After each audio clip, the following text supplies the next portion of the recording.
Hey guys, Troy here with another video. Today I want to run you through my top 5 kettlebell exercises that you've probably never seen before that you probably should be doing.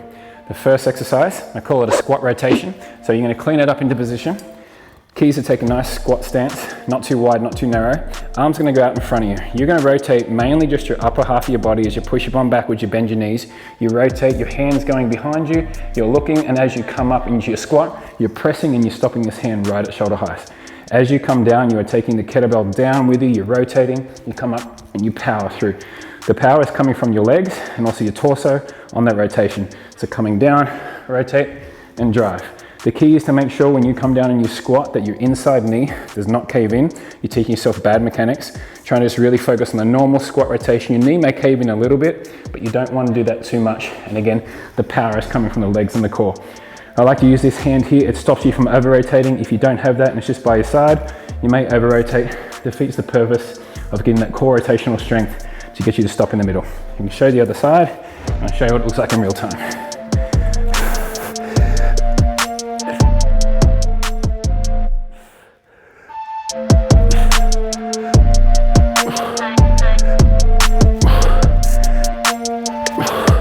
And that's your squat rotation. The next one, combination of the exercise you have seen, but the complex is really, really good to do. So it's a complex of snatches into a push-pull, into a clean, into a squat to press. And you rep it out again. Snatch, high pull, clean, squat press.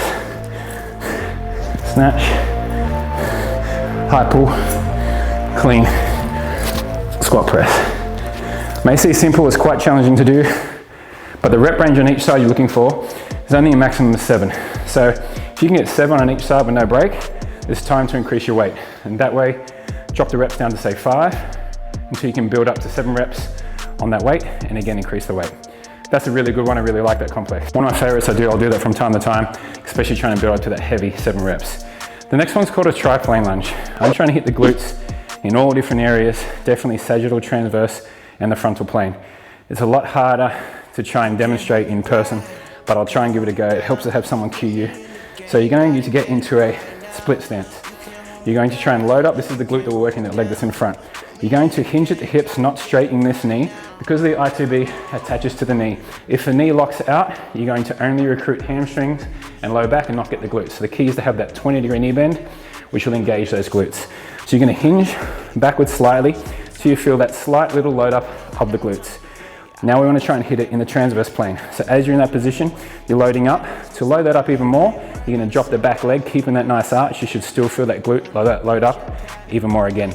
Now you're going to rotate that transverse plane, take it across that, and then you're going to come up and push again without locking out that knee, because if you lock out that knee, the glute gets a break. You're going to keep it soft. So again, it's the hinging of the mechanics here. You drop the back leg, slightly rotate, and pushing up. I'll show you from the side.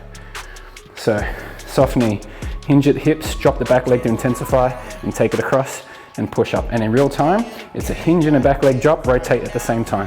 You're just trying to feel that glute load up harder, or more so, on each different movement that you add.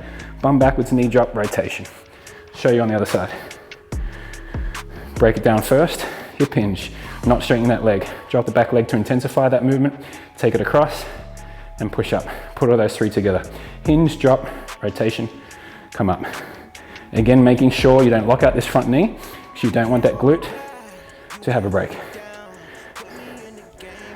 And there you go, that's a PLane Lunge. Next one is going to go a kettlebell windmill into one of my favorite movements you've seen me do on my videos, into the knee to elbow press. So snatch it up. I have got a tutorial on how to do a windmill in there, but you turn your toes away from the kettlebell. Same mechanics I just explained with the PLane Lunge, is that knee does not lock out because of the muscle grips we're trying to get. You're going to strictly hinge at your hips, pushing your bum that way. Hand goes directly down to the ankle, turn, look at the kettlebell, there's your windmill. Just as deep as you can get without straightening this knee, without bending it too much.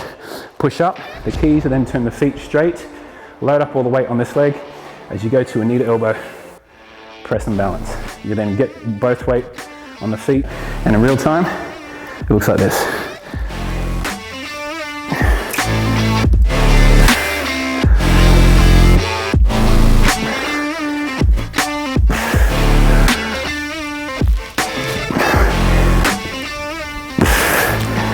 And that's your high windmill to knee to elbow press. And my last one, it's actually just a rear foot elevated Bulgarian deadlift. I want to explain this one because not many people do it correctly. So back leg goes on the step, front knee comes out. If you're one of those people that really likes to train the glutes, well, another really good one, and remember the key I always teach you, is that soft front knee. 20-degree knee bend, not too much. Once you start going even past 20 degrees, you're loading up the quads too much. So now, you can see my knee angles, 20 degrees here, possibly close to 45, 50 degrees at the back. 2 hands here. I'm going to hinge down to that foot, but none of my knee angles are changing. You're gonna come up. If you straighten that back leg, it turns into a completely different exercise. Where this knee now locks out, I'm getting hamstrings and low back, not the glutes. The key is to try and focus on your hinge mechanics where both knee angles do not change. If you come up and that knee does not straighten that front leg, the glutes are all loaded up and they do not get a break. You're hinging and up. I'll show you the other side. Keys are trying to find that position. If you're too far away, you know you're not going to get a good hinge. Your bum's got nowhere to go. Coming back, so you've got 45 to 50 degrees on the back leg.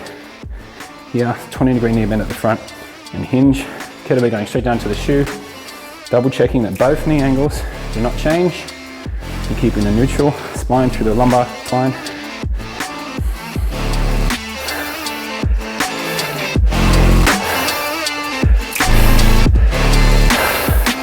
And there you go. There's my top 5 exercises that you've probably never seen before. Add those to your routine. Definitely that complex that I told you. And let me know how you go. Leave me a comment below. See you guys next time.